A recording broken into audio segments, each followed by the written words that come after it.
Hello दोस्तों, कैसे आप सभी का विजन क्लासेस में बहुत बहुत स्वागत है। आज हम कक्षा 8 के चैप्टर नंबर 3 में संश्लेषित रेशे और प्लास्टिक का वर्णन करेंगे, चर्चा करेंगे। हम सभी संश्लेषित रेशे और प्लास्टिक के बारे में आज समझेंगे कि संश्लेषित रेशे क्या होते हैं और प्लास्टिक का यूज हम कैसे करते हैं, प्लास्टिक होती क्या है। तो संश्लेषित रेशे जो हैं वो क्या होते हैं, प्राकृतिक रेशे कौन से होते हैं। तो उससे पहले हमें पता होना चाहिए कि फाइबर्स क्या होते हैं, रेशा क्या होता है। तो रेशा क्या होता है, रेशा हमारा जो जिससे हमारे कपड़े का निर्माण होता है। यदि हम कॉटन का कपड़ा लें तो उसमें से हम एक एक धागा इस तरह से निकाल सकते हैं, और जो धागे में भी छोटा छोटा कण होता है उसको हम तंतु कहते हैं, फाइबर्स कहते हैं। तो यानी तंतु, तंतु से हमारा धागा और धागा से हमारा फैब्रिक, कपड़ा का निर्माण होता है। तो आपको पता चला क्या बोला मैंने, फाइबर्स क्या होते हैं, फैब्रिक क्या होते हैं, इतना समझ में आया। फिर इसमें ही जो रेशे होते हैं ये दो प्रकार के होते हैं, प्राकृतिक और कृत्रिमिक। प्राकृतिक जो नेचुरल हमारे पेड़ पौधों से, जंतु से जो हमें प्राप्त होते हैं उन्हें प्राकृतिक रेशा कहा जाता है। और जो कृत्रिम रेशे हैं वो मानव के द्वारा निर्मित किए जाते हैं, मानव के द्वारा बनाए जाते हैं, उन्हें हम कृत्रिम रेशे कहते हैं।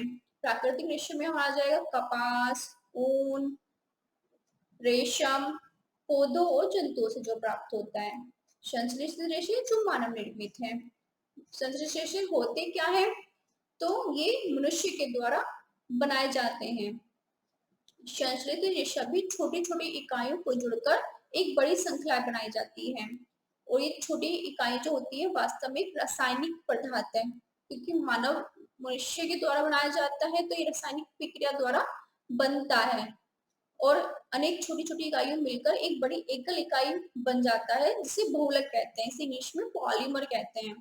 पॉलीमर दो शब्दों से मिलकर बना है, पॉली प्लस मर। पॉली का अर्थ होता है अनेक और मर का अर्थ है इकाई, यानी बहुत सारी इकाइयों से जो मिलकर बना होता है उसे ही बहुलक या पॉलीमर कहा जाता है। संश्लेषित रेशों के हम प्रकार पढ़ेंगे। संश्लेषित रेशे कई प्रकार के होते हैं, जैसे हमें प्राकृतिक रेशे पढ़े थे कि कौन कौन से होते हैं, रेशम होता है हमारा, कपास होता है, उस तरह से ऐसे हमारे संश्लेषित रेशे होते हैं। जो प्राकृतिक रेशे होते हैं वो थोड़े महंगे होते हैं, इसलिए हमें संश्लेषित रेशों का निर्माण करना पड़ा। मनुष्य ने जो मानव खुद से निर्मित करे वो इसलिए करने पड़े क्योंकि हमारा जो प्राकृतिक रेशा वो बहुत महंगा पड़ता है, हर मनुष्य की पहुंच तक नहीं हो पाता, वो जल्दी खराब भी हो जाते हैं। लेकिन संश्लेषित रेशे बहुत टिकाऊ होते हैं, मजबूत होते हैं और हर इंसान की पहुंच तक होते हैं। तो अब हम प्रकार पढ़ेंगे। संश्लेषित रेशों के प्रकार में सबसे पहले रेयॉन रेशा। जो रेयॉन रेशा है, जो रेयॉन रेशा है वह बहुत ही सुंदर बुनावट के द्वारा प्रत्येक व्यक्ति को मन मोह लेता है।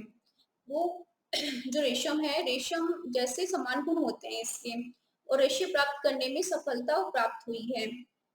रेशा कास्ट लुगदी के रासायनिक उपचार से प्राप्त किया जाता है। जो हमारा रेयॉन है उसको हम कास्ट लुगदी के रासायनिक उपचार के बाद रेयॉन को प्राप्त करते हैं। इसको प्राथमिक रेशम भी कहते हैं क्योंकि इसकी जो प्रकृति होती है वो रेशम जैसी होती है, रेयॉन रेशम जैसा ही प्रतीत होता है। प्राकृतिक स्रोत कास्ट लुगदी से इसको प्राप्त किया जाता है। यह मानव निर्मित रेशा है, क्योंकि हम संश्लेषित रेशा पढ़ रहे हैं, इन्हें मानव निर्मित रेशा भी कहा जाता है। इनमें कई रंग मिलाए जाते हैं जिससे कि कलरफुल हो जाता है। जो रेयान है वो कलरफुल मिलता है, कई रंगों में मिल जाता है। नायलॉन रेयान पढ़ा हमने जिसकी प्रकृति कैसी थी, रेशम जैसी। लेकिन जो रेशम है वो तो महंगा है, वो हमारा प्राकृतिक है क्योंकि रेशम के कीट से प्राप्त होता है। लेकिन जो रेयॉन है वो मानव निर्मित है, लेकिन है रेशम जैसा ही प्रतीत होता है। नायलॉन, नायलॉन भी एक मानव निर्मित रेशा है। 1931 में बिना किसी प्राकृतिक कच्चे माल का उपयोग किए बनाया गया इसको।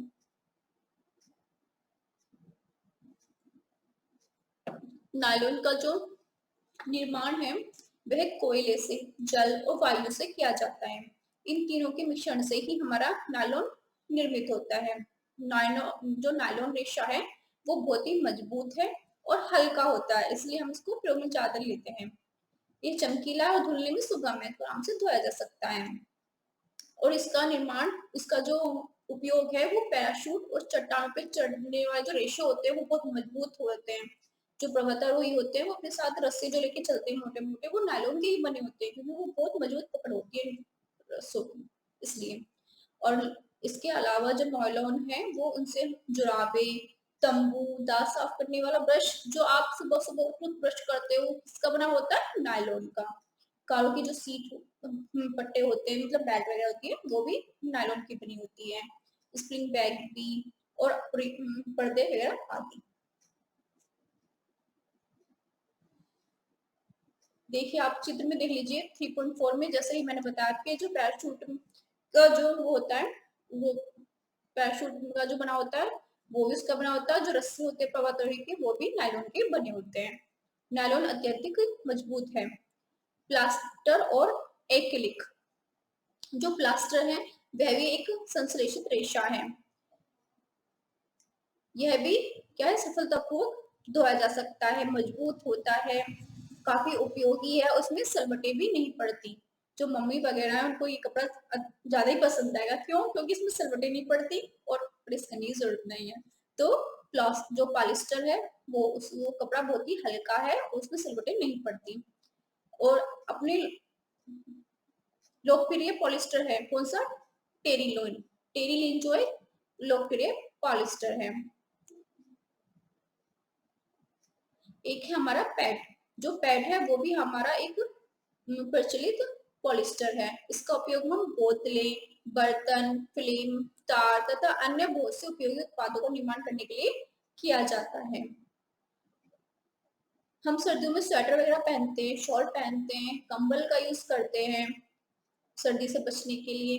तो ये हमारे क्या है, प्राकृतिक ऊन से निर्मित नहीं होते। हाँ दिखते हैं कि प्राकृतिक है, लेकिन प्राकृतिक नहीं है। ये वैसे दिखते हैं कि प्राकृतिक है, लेकिन संश्लेषित रेशे हैं, क्योंकि प्राकृतिक तो बहुत महंगे होते हैं ना। ये संश्लेषित रेशे तैयार किए जाते हैं, इन्हें एक्रिलिक कहा जाता है, जो ऊन जैसे दिखाई पड़ते हैं। ये काफी महंगी होती है प्राकृतिक, इसलिए हमने एक्रिलिक का यूज किया मानव ने, जिससे कि सबकी पहुंच में आ सके। सस्ती होती है और विविध रंगों में उपलब्ध होती है, और सब टिकाऊ है, पहुंच के भीतर है, तो इसका निर्माण किया गया जिससे कि सबकी पहुंच में आ सके।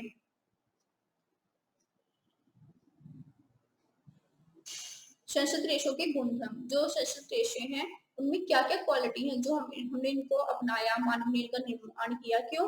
देखो हमने पहले भी पढ़ चुका कि क्या होते हैं, बहुत ही टिकाऊ होते हैं, कम महंगे होते हैं, सबकी पहुंच में होते हैं, आसानी से उपलब्ध हो जाते हैं, इनका रख रखाव, इनको धोने में, सुखाने में आसानी पड़ती है, सुविधाजनक होते हैं, इसलिए हम संस्कृत रेशों का उपयोग करते हैं।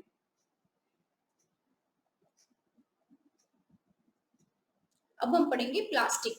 प्लास्टिक से आप सभी भली भांति जानते हैं प्लास्टिक को।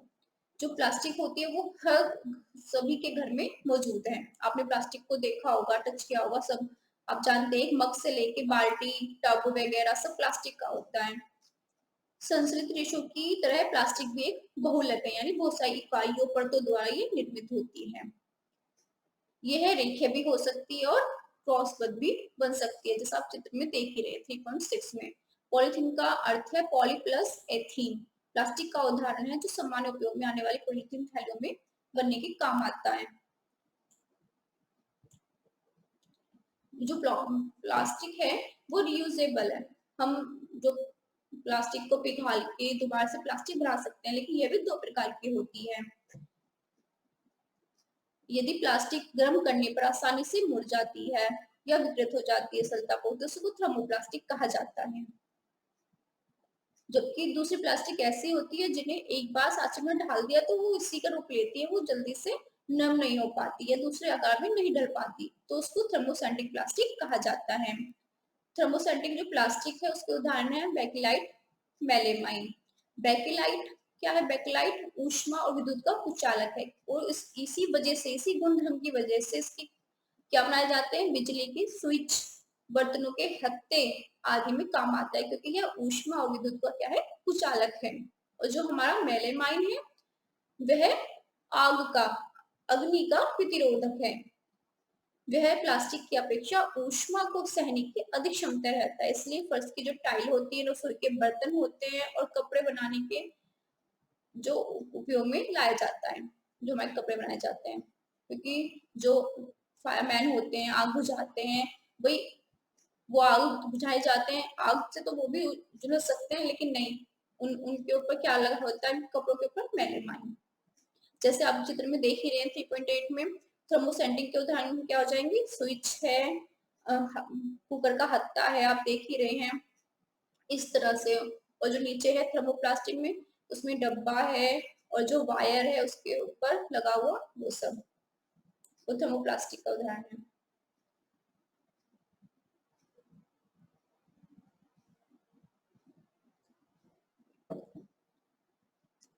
प्लास्टिक का उपयोग, हम प्लास्टिक का उपयोग जल, दूध, अचार, सूखे मेवे आदि को इकट्ठा कर रखने में उपयोगी होता है। प्लास्टिक का हम यूज बहुत ही ज्यादा करते हैं अपनी दिनचर्या में करने के लिए।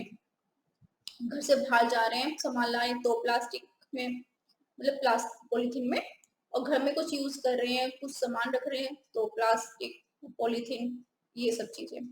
तो इसके जो गुण है प्लास्टिक के वो भी हम पढ़ लेते हैं। प्लास्टिक अनअभिक्रियाशील होती है, यानी जो प्लास्टिक है वो जल और वायु से अभिक्रिया नहीं करती। यानी बरसात हो, धूप हो, तो प्लास्टिक का क्या बिगड़ेगा, कुछ नहीं है। मगर अगर हम लोहे को रख दें तो उस पर क्या लग जाता है, जंग लग जाता है। दूसरा, प्लास्टिक हल्का होता है, प्रबल होता है और काफी लंबे समय तक चलता है। आपको पता है आपके बाथरूम में जो आप बाल्टी रखी है वो कितने सालों से चली आ रही है, तो इसका गुणधर्म है काफी लंबे समय तक चली आती है, मजबूत होती है और हल्की होती है। हल्का होने की वजह से हम प्लास्टिक को यूज करते हैं। प्लास्टिक कुचालक होती है, जो प्लास्टिक होती है वो ऊष्मा और विद्युत की कुचालक होती है। बिजली के तार प्लास्टिक से ढके रहते हैं, अभी हमने आपको दिखाया था ना चित्र में, आपने देखा था। और खाना बनाने वाले जो पात्र हैं उनके हत्थे भी प्लास्टिक के बने होते हैं। देखिए इसमें जो दिया हुआ है, क्या आप जानते हैं, उसमें दिया हुआ है माइक्रोवेव ओवन में भोजन पकाने हेतु प्लास्टिक पात्र उपयोग में लाए जाते हैं, क्योंकि माइक्रोवेव ओवन में ऊष्मा खाद्य पदार्थ को पकाती है, परंतु प्लास्टिक पात्र को प्रभावित नहीं करता, वो उसको रोक लेता है ऊष्मा को। प्लास्टिक और पर्यावरण, जो हम सभी जानते हैं प्लास्टिक पर्यावरण के लिए बिल्कुल भी अच्छा नहीं है। वह पर्यावरण को क्या करता है, दूषित करता है। हमें कम से कम उसका उपयोग करना चाहिए, लेकिन फिर भी ना चाहते हुए भी हम उसका यूज करते ही चले आ रहे हैं।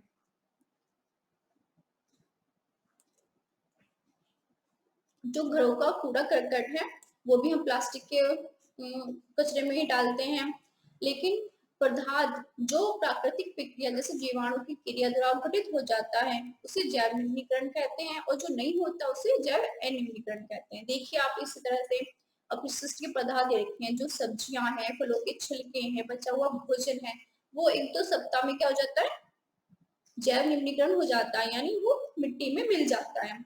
कागज, सूती कपड़ा, लकड़ी, ये भी, इन्हें भी ज्यादा टाइम लगता है, 10 से 30 दिन, 2 महीना या वर्ष भर। लेकिन जो ऊनी वस्त्र है उससे आप ध्यान से देखिए 1 वर्ष लग जाता है गलने में या उसको धीरे धीरे मिट्टी में मिलने में।